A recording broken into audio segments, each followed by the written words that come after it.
చిన్ని కృష్ణుని పాదాలను ఈ విధంగా వేసుకున్నాను. అందరికీ జన్మాష్టమి శుభాకాంక్షలు అండి.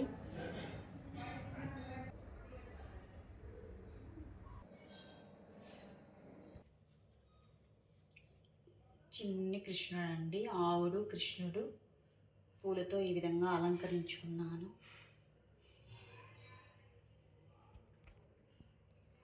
కొబ్బరికాయ తొట్టిలాగా పగిలిందండి. ఈరోజు ప్రసాదంగా పాలు, వెన్న, అటుకులతో లడ్డు చేసుకున్నాను. ఈ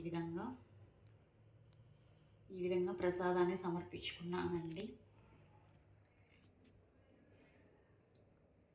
దీపాలు, ధూపము, నైవేద్యము ఈ విధంగా అరేంజ్ చేసుకున్నాను.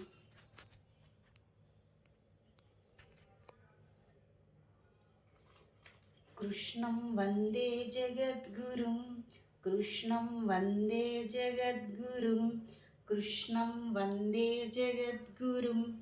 ఈరోజు ప్రతి ఒక్కరూ ఈ మంత్రాన్ని 3 సార్లు ఇలా జపించుకోవాలి.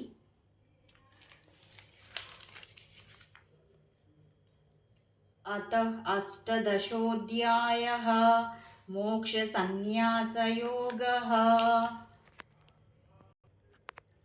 యత్ర యోగీశ్వర కృష్ణో యత్ర పార్థో ధనుర్ధరః తత్ర శ్రీ విజయో భూతిః ధ్రువా నీతిర్మతిర్మమ. ఓ రాజా, యోగీశ్వరుడైన శ్రీకృష్ణ భగవానుడును గాంధీవ ధనుర్ధారి అయిన అర్జునుడు ఉండు చోట సంపదలను, సర్వ విజయములను, సకల ఐశ్వర్యములను, స్థిరమైన నీతియును ఉండును అని దీనికి అభిప్రాయము. ఈ శ్లోకంకు అన్ని శ్లోకాలు చదవకపోయినా ప్రతిరోజు ఇది ఒక్క శ్లోకం చదువుకున్నా చాలండి. మనకి విజయం చేకూరుతుంది, ఐశ్వర్యం చేకూరుతుంది, సంపద కలుగుతుంది, సుస్థిరమైన నీతి కలిగి ఉంటుంది.